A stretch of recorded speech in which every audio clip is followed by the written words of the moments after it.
Muito bem, vamos adiante. O Senado e a Câmara enviaram ao Supremo Tribunal Federal um documento pelo qual se comprometem a identificar os autores das emendas parlamentares. As casas apresentaram um plano para oferecer maior transparência às emendas. Já não era sem tempo. A promessa do Congresso ocorre após questionamentos do ministro Flávio Dino sobre as ações adotadas para garantir a rastreabilidade dos recursos. Diego Tavares, mas como é que um deputado que foi eleito pelo povo, que é um representante do povo, que vota o orçamento público, que é como o dinheiro do povo vai ser gasto, acha que ele pode ter o direito de pegar uma parte do dinheiro do povo, indicar para uma determinada obra sem ser identificado? Explica para mim como é que pode, de acordo com a Constituição, um deputado e um senador imaginar isso. É um show de inconstitucionalidade, né, Capês? É um pacto federativo da Shopee, é uma tripartição de poderes da Shein, com todo respeito a essas marcas, aquela brincadeira que a gente faz, né?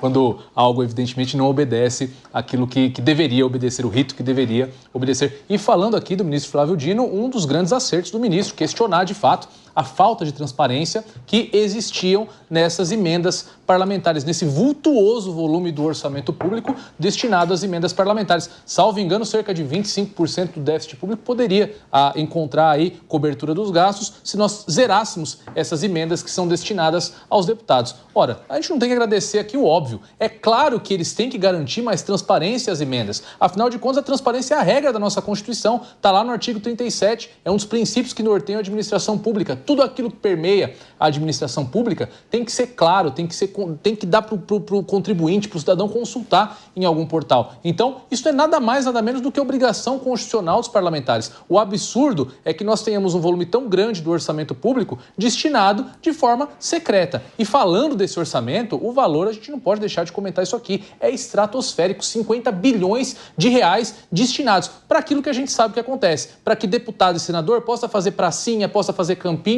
e depois subir no palanque para perpetuar esse ciclo onde os mesmos permanecem no poder. O deputado envia a emenda, o prefeito usa o dinheiro da emenda para fazer o próprio palanque, apresenta o deputado no palanque e acontece esse ciclo de reeleição. Não por outro motivo, cerca de 98% das prefeituras que foram abastecidas por emendas parlamentares na última eleição tiveram seus prefeitos reeleitos ou os candidatos dos prefeitos que se encontravam na gestão eleitos. Então, acabou se criando no Brasil uma cultura do governo por emenda parlamentar. Bem por isso, entra ano, sai ano, nós estamos sempre aqui debatendo as emendas parlamentares, o volume das emendas parlamentares, a transparência das emendas parlamentares. Eu acho que mais do que conferir transparência à destinação das emendas, precisava entrar em debate com urgência a diminuição das emendas parlamentares para que todos tivessem acesso à mesma quantidade, porque aí sim, é uma forma assim de democratizar o orçamento público. O parlamentar conhece melhor os problemas da sua base eleitoral do que os burocratas de Brasília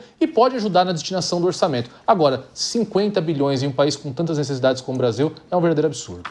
Agora, Cíntia Nunes, tem o princípio constitucional da publicidade. Não dá para você gastar dinheiro público e, ao mesmo tempo, querer que seja secreto.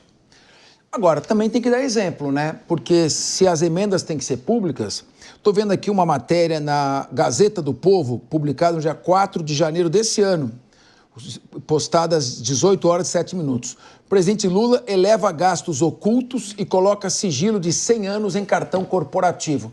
Mas também não é dinheiro público do cartão corporativo, que paga vinho, restaurante, viagem? Pois é, a pergunta nunca é bem fácil, né? Eu aqui achando que era só, eu já ia dizer, concordo absolutamente com tudo que o meu colega Diego disse. Inclusive, em outro momento, aqui mesmo na Jovem Pan, até elogiei essa posição do ministro, porque considero realmente acertadíssima.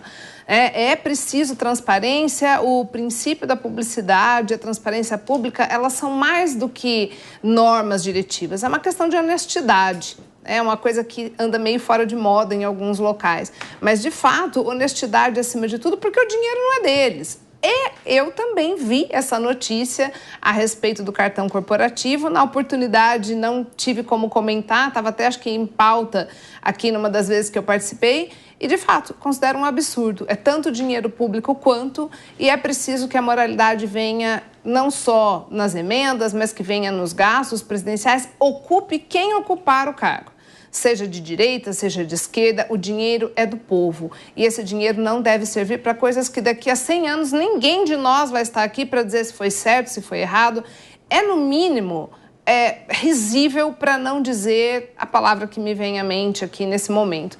Mas, de fato, Fernando, é um absurdo e eu faço votos de que não só a gente tem uma diminuição da possibilidade das emendas, como a gente tem um aumento da criminalização do desvio de dinheiro público, porque fica muito barato.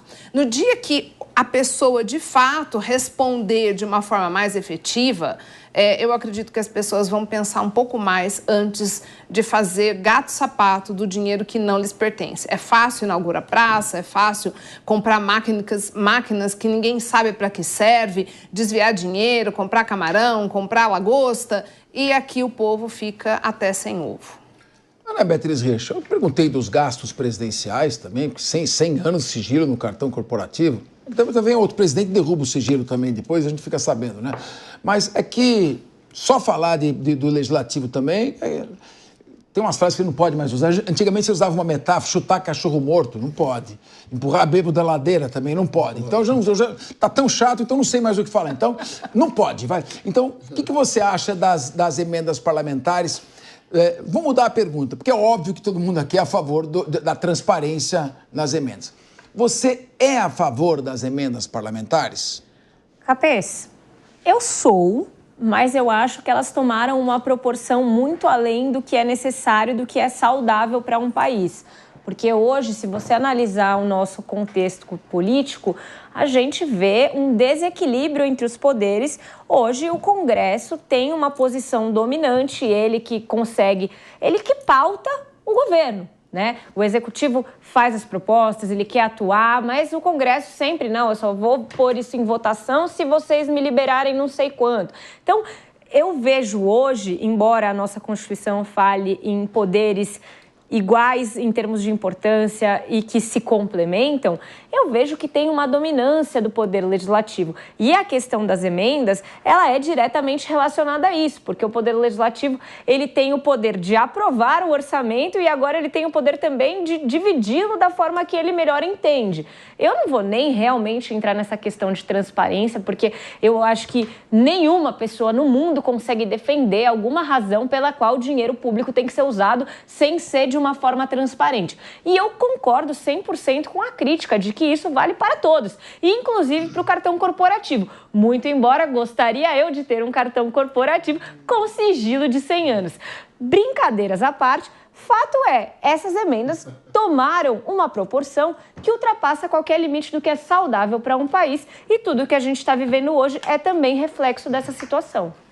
Meu querido Rodolfo Marins, eu sei que você é favorável às emendas parlamentares. A emenda parlamentar é aquela sobrinha no orçamento, que sobrou um dinheirinho, então os deputados conseguem encaminhar. Vamos encaminhar para aquela creche, para aquela entidade assistencial, vamos asfaltar aquela rua. O olhar do parlamentar para aquilo que muitas vezes a administração centralizada não consegue enxergar. Sim. Mas só que o que está acontecendo, a gente está vendo, vão para ONGs que não tem nenhum tipo de transparência ou confiabilidade. Sim. Organizações filantrópicas. Depois você tem, vai para fazer asfaltamentos, grandes obras, e quem faz é a empreiteira do próprio parlamentar. Absurdo. Ou então você vê um parlamentar que manda emenda e recurso para onde ele não tem voto, onde ele não tem base. Mais ainda, manda para outro estado. Uhum. Então, se está ocorrendo, eu sou a favor da emenda parlamentar, mas se está ocorrendo esse tipo de distorção, esse tipo de abuso, se nós estamos estourados no teto dos gastos, não seria melhor, então, cortar o mal pela raiz e, pelo menos nesse momento de necessidade de tentar zerar o déficit, cortar esses 53 bilhões de reais que vão para obras que sabe como vão ser feitas ou que vão para gastos que não são gastos, eu diria, de primeira necessidade. Capês, a gente pode conjecturar aqui o se fizéssemos isso, se fizéssemos aquilo. Fato é que existe um ditado que diz assim, para que o mal prevaleça, basta que o bem não faça nada. Existem bons parlamentares, inclusive um aqui da nossa casa, que é o meu amigo, o delegado Palumbo, pessoal que eu acompanho de perto e eu sei para onde vão as emendas parlamentares dele. Hospital do Tatuapé, Hospital da Vila Nova Cachoeirinha, não faço campanha eleitoral aqui, mas é digno você ver um dinheiro de uma emenda parlamentar sendo bem usado a favor do povo. Não deveria? Não deveria. Por quê? Porque já tem um orçamento. Mas porque tem um orçamento e, de alguma forma, esse orçamento não chega onde tem que chegar, as emendas foram criadas. E as emendas, elas são constitucionais. Existe. Aí entra a figura, no final do ano passado, em novembro do ano passado, de Flávio Dino. Merecidamente. Precisava entrar o ministro do STF buscando e pedindo essa transparência. Ninguém melhor do que ele com esse poder de um ministro do STF para buscar a transparência. Resultado disso, agora o Senado e a Câmara dos Deputados se juntaram e agora vão dar os nomes aos bois.